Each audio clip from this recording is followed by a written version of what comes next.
Howdy y'all, Christi here with Little Salty Homesteader. Welcome back to my YouTube channel. Today I am actually going to be replanting some pumpkin seeds. I did sow some while I was sick on July the 16th. Some of them germinated, some of them did not. So I'm going to change it up a little bit for the ones that did not germinate and plant them in a different location. Sorry. And plant them in a different location within my garden. So what did germinate was the black bear mini pumpkin, and that is going to be a unique, almost dark black pumpkin. It will average about a pound to a pound and a half whenever it is harvested. It is ideal for decorations and provides a striking contrast to your typical orange and white pumpkins. It will reach maturity in 80 days and is resistant to powdery mildew.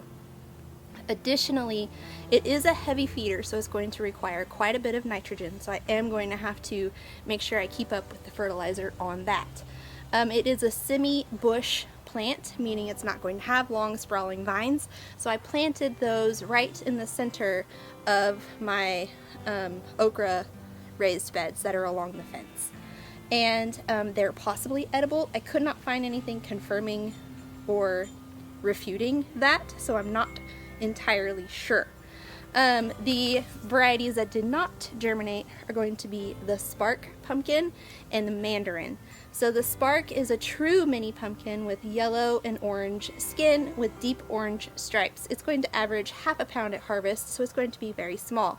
This one is not edible and is used for decor only. Halloween is our favorite season. Halloween is our favorite holiday. Fall is our favorite season. So we tend to go all out with our Halloween decorations and such. So this is just going to add to that. Additionally, this variety reaches maturity in 90 days and is resistant to powdery mildew. So I really need to get these in the ground like today in order to make sure we have them out by Halloween. These are a medium vine habit, so they are going to be sort of sprawling and take quite a bit of space. And then that third variety, the mandarin, I could not find any information about at all. So this one's going to be a surprise for me and for you guys as well if you follow along on the journey. So one of the other things that I'm going to change up whenever I direct sow these seeds is I am also going to be incorporating some companion plants with them. Now, pumpkins are a variety of squash, meaning they are susceptible to squash vine borers and squash bugs. I have already lost all of my squash plants this year to both vine borers and squash bugs. So I'm going to sort of surround those little plants and try to hope for the best with them by giving them some marigolds, white icicle radish, and dill around the base of the plants. So marigolds are an all-around garden buddy that make a great companion plant for most of the plants within your garden. The reason why they are so great is because they repel so many different types of pests, including squash bugs. Now, one of the downsides to marigolds is they can actually attract spider mites, but you can use them as a trap crop that way. Let all the spider mites congregate on that marigold, rip it out, and plant a new one. No big deal. But because it does repel squash bugs, I'm putting that in there with my pumpkins. White icicle radish also helps repel squash bugs once the radish bolts. Now it's super hot, so I don't imagine it's going to take too long for that radish to go ahead and start forming those flower heads. The roots of the radish will also help break up compacted soil. The soil in these beds is pretty loose because I add to it pretty continuously and keep working with it and constantly have plants coming in and out. But if you have some compaction issues, planting radishes can help break that up. And then lastly, dill. The strong odor of dill helps repel a lot of different pests, including squash bugs. So the idea here is to keep the squash bugs away. Hopefully it works out. Hopefully we get some pumpkins. I am also going to be replanting some partial eclipse squash and green zebra zucchini into this other raised bed. So the location that I'm currently at in my garden is what I refer to as the tomato patch. So the bed that is up against the house, that is going to have the partial eclipse squash and the green zebra zucchini. And then the middle bed that has the jalapenos and serranos currently growing is where I'm going to be planting the spark and the mandarin pumpkins, one at each end, and then I'll kind of try to control the vines and keep them in the bed, hopefully. Again, companion plants going all around. The idea is kind of to fill the space with stuff that squash bugs doesn't like, so maybe they avoid my plants. I have the seeds in my pocket, and then I have most of the seeds. This dill I just harvested off of some dill plants, so this is me seed saving and reusing. I have marigold little starter baby plants, and this variety is Queen Sophia. And then I have all of my seeds here, including the white icicle radish that I saved from the plants that I harvested in my garden maintenance video that came out on Monday. So here's the pumpkins, radish, put the squash back in my pocket for now.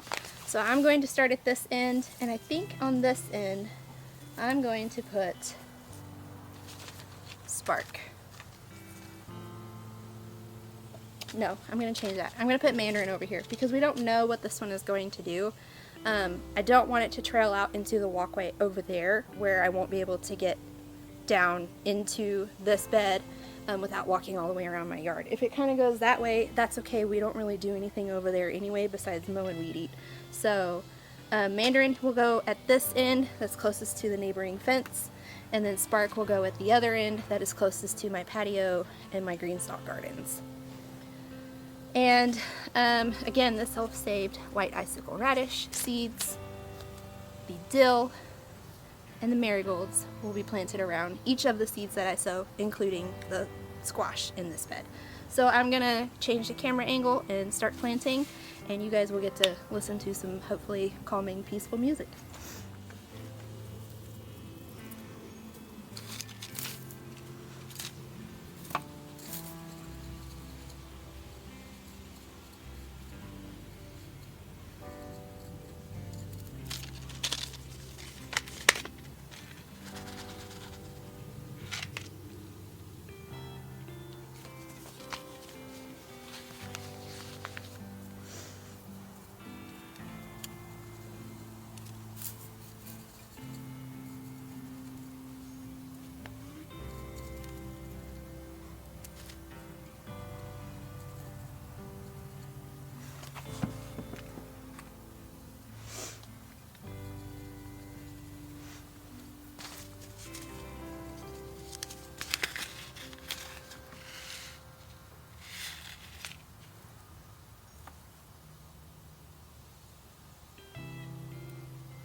I'm gonna have to hold up on planting the squash in this bed because I need to treat it with some diatomaceous earth. I am seeing some issues with ants kind of all throughout here, so I need to come dust that, make sure that problem is taken care of.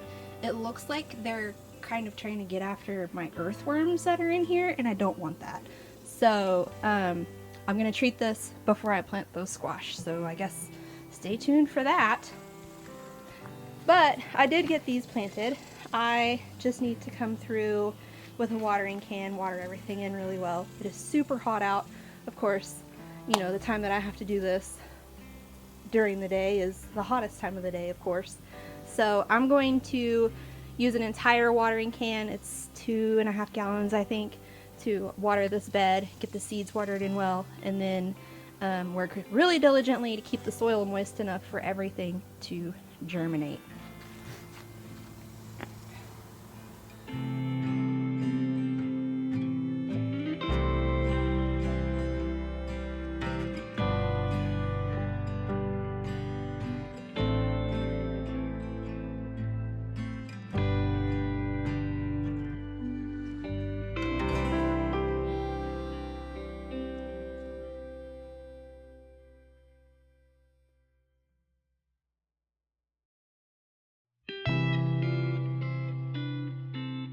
Alright, as far as those black bear pumpkins that are growing in the raised bed over there, I just need to go add a marigold around them. They already have the white icicle radish growing, and I'm not sure that I have room for dill with all of the other like cowpeas and stuff that are already interplanted in there.